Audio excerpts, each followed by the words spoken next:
Hello，大家好，歡迎大家收睇真 talk。最近美股大跌，遭遇咗黑色星期一。咁好多擔心美國係咪陷入咗經濟衰退，定係撈底嘅開始咧？今日我哋又請咗資深銀行家吳德教授咧，同我哋一齊分析下。吳教授你好啊。係，珍姐你好。吳教授，我哋見到美股咧就係遭遇咗星期一黑色嘅星期一，咁就係道瓊斯指數啦下跌咗接近900點，標準普爾咧下跌咗2.7%，納斯達克指數咧就係下跌咗4%嚇。咁我就有啲分析就係話，因為美國總統 Trump 接受採訪嗰時咧就話暗示會進入咗衰退嚇。咁到底係咪 Trump 冧低咗個股市，定係美國真係要衰退嘅危機，同埋係咪露底嘅機會咧？點睇美股嘅走勢啊？咁啊，我猜，因為阿 Trump 咧自己嗰個基金咧可能揸咗好多期指，係沽空期指啊。咁啊，因為琴日咧係啲期指結算啊嘛，即係3個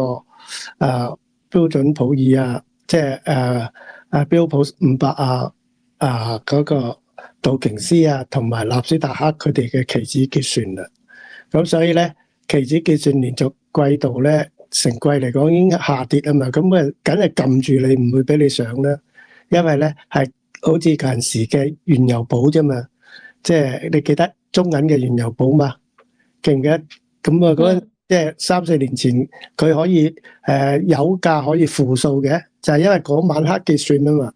嗰晚黑結算咧，第二日已經咧變翻正嘅20幾蚊啦，即係啲油價係咪？就係咧當日咧結算係負30幾蚊喎。咁有冇咁嘅可能咧？就係因為呢個係賭場嚟噶嘛，個賭場係最後嗰幾個鐘頭咧，邊個個力量大咧，就靠資金咯，係咪？同樣咧，琴日嗰個跌幅咧，你見喺最後最高跌譬如道瓊斯跌1100點咁，咁去到尾咧，點解跌800幾點咧？就係因為喺個過程裏邊咧，佢係用即係我唔記得係5分鐘定10分鐘個平均價咧嚟做結算啊，即係全日嘅。咁我唔記得咗啦，因為太耐冇玩。咁咧就佢大約嗰個即係嗰個 concept 咧就係咁樣。咁所以佢咪要一路壓低佢啦。咁好似香港期指結算咧就結算當日係5分鐘啊嘛。咁所以你見到期指去到，如果用香港嚟講，去到最後嗰日嘅3點零鐘咧，佢就啲平均價差唔多又開始計到。尾咧都上落唔會好大啦，最後嗰1個鐘頭，咁所以同一個道理咧，琴日咪最尾市咧彈翻即係30% 先收市咯。咁嗱，今日就會有場外嘅即係期指結算，場外嘅意思即係唔係喺即係交易所嗰度自己即係硬性規定嘅，而係咧喺通常我哋喺香港咧就係場外期指咧就係喺當日嗰個每個月嘅月收市啊嘛，咁佢哋都係類似呢啲咧，就係啲私人嗰啲投資銀行家去幫啲大戶咧開啲 contract 去對賭啊咁所以咧因為成季走落嚟咧3大指數都係向下啊嘛，咁啊變咗咧捱到今日都係要向下噶啦，咁所以你見到今日都係仍然會繼續跌咯咁啊有呢啲咧，嗱呢啲係技術嘅走勢，而技術咁走勢咧，佢係反映你當時即係本土個經濟或者企業嘅盈利嗰個基礎啊嘛。咁如果你要做好做淡，咁佢哋都計得到啊。你升得太高太快嘅時候，咁所以就揸咗阿特朗普做正總統嘅呢一季咧嚟做翻調轉嚟行咯。因為股市走喺咧你實際經濟6個月之前啊嘛，咁你股市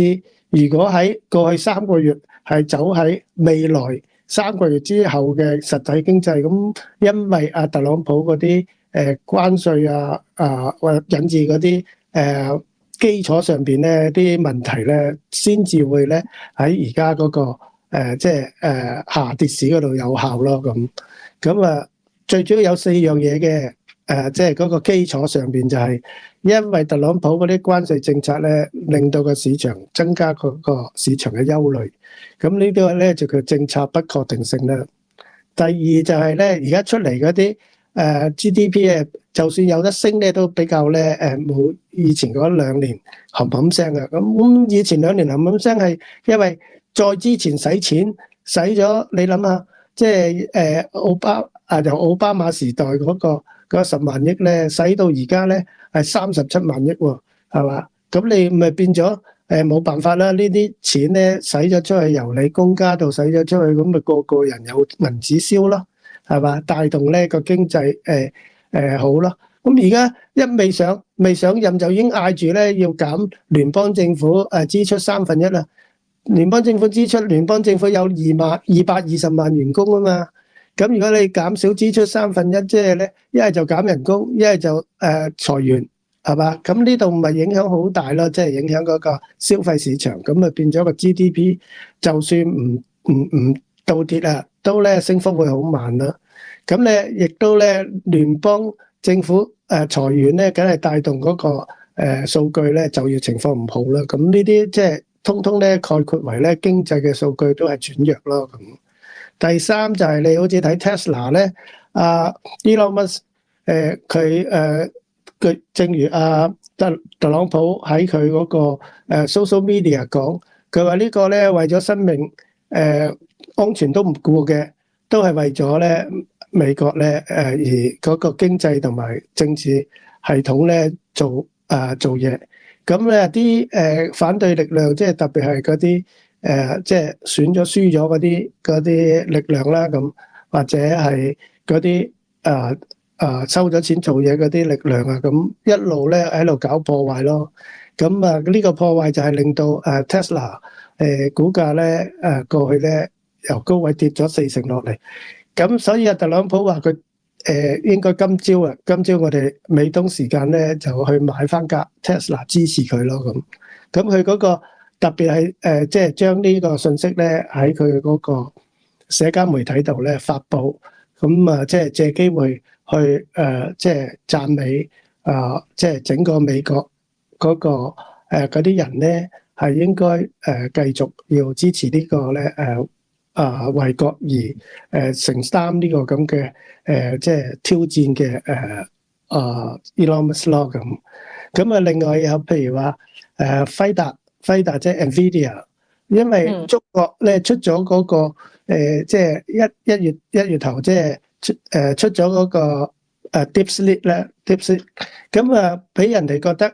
DeepSeek 係好平嘅價錢，可能1/30嘅價錢就可以做到ChatGPT 嘅功效喎。咁呢啲咧咪碌落去咯，一碌落去即係話喂，咁你輝達賣啲嘢使乜咁貴啊？咁你貴得滯咧冇人要用你啦。咁啲人用翻啲即係民間可以用一啲平啲嘅，或者咧速度唔需要咧咁快嘅都得㗎，即係炒嘅過程。咁所以喺輝達嘅股價或者蘋果股價俾人高度咧即係唱好睇下咧，咪順勢一個大幅度嘅回調咯。咁第四就係咧啲人見到個大勢已去啦，咁跟風去做咗一個咧暫避風頭嗰個動作咯。咁唔係想跟埋啲基金經理拋售咯。咁拋售咁咪即係，所以你見咧上個禮拜美匯指數咧可以大跌一個星期咧可以大跌4-5%。咁即係我喺外匯市場即係30年嚟都未見過美元外匯指數可以對即係一個星期幾日之間可以咁大跌咯。嗱，咁都係代表啲資金咧撤離咗喺美元資產啦。咁最主要係呢4個因素咯。係啊，所以你見到咧，即係市場嘅反應都好兩極啊。咁就好多即係包括就覺得即係基金經理覺得標普啦，或者再要可能再跌20%咁。但係亦都見到一啲有中國巴菲特之稱嘅有啲投資者就覺得而家係撈底嘅機會啊。咁佢甚至好興奮話，即係睇中咗2隻股票，一個英偉達，一個係台積電。咁就係諗住呢2天係咪要即係要入手去撈底咁樣？即係好耐未試過咁開心嘅時候啦。咁點睇咧？即係包括巴菲特咧，其實佢係比較保守嘅，而家都係現金為王嘅政策，咁同埋抨擊呢個 Trump 嘅即係關稅政策啊，即係覺得係有風險嘅。咁你點睇？其實呢一個即係美國嘅經濟到底係咪會衰退咧？咁個走勢會點咧？嗱，咁你要比較啦，即係佢嘅衰退咧係因為建基喺一路嘅暢旺啊嘛。咁呢個係一個經濟周期，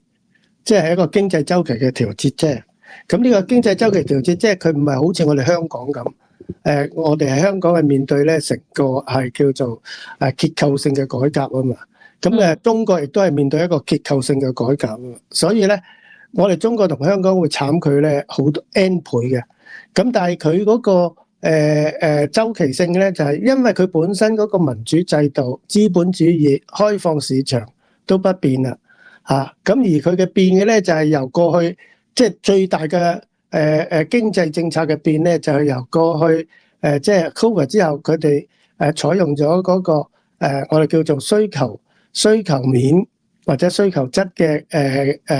貨幣政策啊，咁而家要轉去咧就係供給質嘅經濟政策咯，咁嗰個意識係咩咧？即係話需求質咧就係政府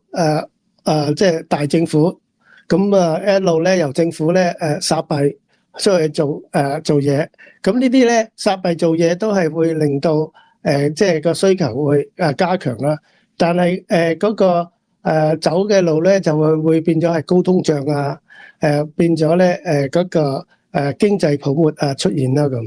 咁呢個係類似咧而家特朗普嘅經濟政策咧就要收翻啦，你見佢咧削減嘅政策，即係削減聯邦政府嗰啲開支啊咁，然後揾Elon Musk 咧去抄翻啲不必要嘅浪費啊咁，同埋咧有冇啲即係裏邊我哋叫做貪污腐敗嘅嘢啊咁呢啲都係緊縮翻咧聯邦開支啦咁另外嗰個利率亦都停咗喺一個咧即係比較緊縮嘅利率啦，就冇得咧好似早幾年嘅零利率啦咁就個政府咧開始一縮減咧，即係叫做小市場大政府，唔係小政府大市場啦咁呢啲都係影響未來咧整個經濟嗰個主要嘅走勢嘅。咁呢個大嘅經濟政策嗰個我哋叫做大轉變咧，就影響整個美國基礎要先苦後甜咯。咁而呢個先苦後甜而家就係因為你儲咗咁多肥肉咯，咁你都要咧即係要去體檢啦。咁體檢之後咧開出嘅藥方咧就係要你減肥啊嘛。減肥咁你就變成咗有個震動咯。咁呢個減肥裏邊就係最好幫個減肥，即係唔可以再有亂使錢，唔可以再咧抽高嗰啲通脹咧。咁你就變成咗咧最好有呢個周期性嘅衰退出現咯。咁而個周期性衰退出現，我哋之前都講過，因為咧每一任嘅總統有4年啊嘛。咁佢呢啲嘢出現咧，就係經濟喺美國嘅國內經濟咧係佔咗佢投票嗰個方向咧80%嘅力量嘅。咁所以邊一個人喺第三年咧個經濟唔能夠扭轉過嚟咧，咁佢差唔多輸緊噶啦咁，係嘛？咁所以佢哋要做呢啲手術咧，最好係第1、2年做咯。咁呢個亦都係用翻咧大約40幾年前Ronald Reagan 嗰陣時咧，亦都係因為70年代尾80年代初嗰個高通脹啊，咁佢咧就迫不得已咧要行呢個即係削減咧聯邦開支啊，行呢個咧貨幣嘅緊縮政策啊，即係變咗咧佢係搏命揾當時嘅Paul Volcker 咧即係財長同埋咧中央銀行嗰個即係行長咧Paul Volcker 咧幫佢咧大力加息啦。咁所以佢頭嗰2年咧，當年嘅 Ronald Reagan 都係咧進入衰退嘅。咁之後咧就鋪平咗佢第3年、第4年咧可以咧即係有顯著嘅復甦咯咁而家特朗普就係行緊呢條路啦。咁呢個係佢內政啦。咁佢比Ronald Reagan 更明顯會收縮嘅咧，就係嗰個政策嘅混亂性啊嘛。咁即係嗰個 effect 會唔會咁快出到嚟咧？就係佢對外嘅關稅啦咁當然 Ronald Reagan 嗰陣時比較容易啲咧，就係因為嗰陣時冇戰爭啦，而家亦都喺歐洲咧有一個俄烏戰爭啊嘛，咁所以個複雜性喺呢一度咯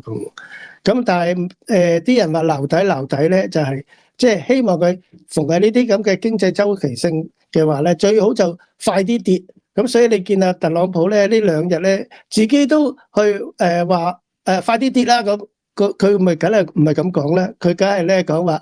係啊衰退嚟㗎啦咁，有衰退有咩問題咧？有衰退咧即係其實係即係減肥藥啫嘛。好啦，咁你喺呢一句説話，點解佢喺揀呢個時間點度講咧？好似加速咗個市場下墜喎咁我哋正話開場唔係講笑話可能佢揸咗咧沽空咗好多期指啦，佢嗰個基金咁其實我哋講笑嘅啫我哋邊度有證據啊咁，亦都佢唔。所以你就係形容即係特朗普呢個係減肥，而佢嘅財政部長即係貝森達呢個都係資深投資家啦。咁佢就係持續3月7號接受 CNBC 採訪嗰陣就話美國經濟好似係一劑導引咁樣，而家就係等於一個戒毒嘅過程嚇。咁你係啦，咁你覺得會持續幾耐咧？同埋美國即係以前嘅經濟都非常之強勁嘅，而家即係佢對嗰個經濟嘅影響要幾大咧？我諗佢呢一季咧就係佢特別即係呢一兩日由總統先生講話衰退咧，其實係講俾聯邦儲備局長聽，即係鮑威爾聽。喂，你下個星期要減息咯，咁係嘛？咁佢當然可以唔減嘅，因為佢要平衡好多嘢啊嘛。咁佢唔減都唔緊要嘅，因為佢手上有子彈啊嘛。佢揸住咧4厘半嘅利息做佢子彈咧，咁佢一有咩真係衰退出現咧嘅時候，即係話連續技術性嘅衰退咧，就我哋即係定義為連續2季嘅負增長啊嘛。咁財長都話俾你聽，第一季唔會嘅啦，應該唔會負增長。咁即係話第二、第三季可能會咯。咁如果第二、第三季可能會，咁佢哋佢鮑威爾可能咧就要提前減息先咯。釋放咗呢個真係咧會經濟衰退嚟啦咁睇下領唔領情啦，即係特朗普其實就係講到開口咧，即係今次識得轉彎啦，轉彎就係話衰退嚟啦咁，以前就直接叫佢話你快啲減息，快啲減息，咁咪好乞人憎咯，係嘛？即係教人做嘢咁今次就冇咁乞人憎啦咁但係衰退其實點解喺美國嚟講唔使驚咧？就係因為佢喺2個政策嘅啫。嗱，佢而家咧，以前就零息嘅時候就冇得減息啊嘛，咁唯有咧使錢咯，咁即係財政政策嗰度使多成20萬億出嚟啦，10幾20萬億啦，過去即係12年，係咪？咁而家嗰邊唔可以使錢啦，咁但係佢係因為咧另外一隻手，即係財政政策嗰邊冇得使錢啦，咁貨幣政策嗰度有4厘半嘅利息子彈俾佢咧減息啊嘛，咁所以咧兩隻手噶嘛，即係佢哋控制個經濟或者調控個經濟有2隻手，咁呢2隻手咧都可以俾佢咧而家咧運用到嘅，咁運用到咧去配合咧，即係佢瘦身整理翻好嗰個健康咁等啲黐肥冇咗咁入翻個正常，而調節嘅過程就靠咧央行咧睇準個形勢去做啦咁而最弊嘅咧，即係出現嘅就係1980年初Ronald Reagan 嘅時候就係咧出現咗滯脹，即係經濟就係負增長，即係衰退啦。但係咧通貨膨脹又唔落嚟啦咁嗰陣時咧個經濟狀況咧就係即係比較難控制啲。而家佢唔難控制嘅，因為咧未曾出現呢個滯脹局面。不過你見啲銀行家好似Jamie Dimon 佢都成日提住咧即係美國會出現滯脹嘅局面咧嘅機會咧都有30%嘅咁就，但係美國個經濟點解唔擔心咧？就係因為佢喺財政政策方面雖然佢唔可以亂使錢，但係佢可以減稅啊嘛。但係減稅呢個政策就刺激嗰啲企業咧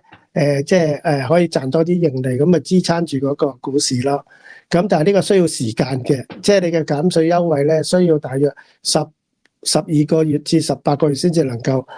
filter 到，即係帶咗入去嗰個真正嘅企業盈利裏邊啦。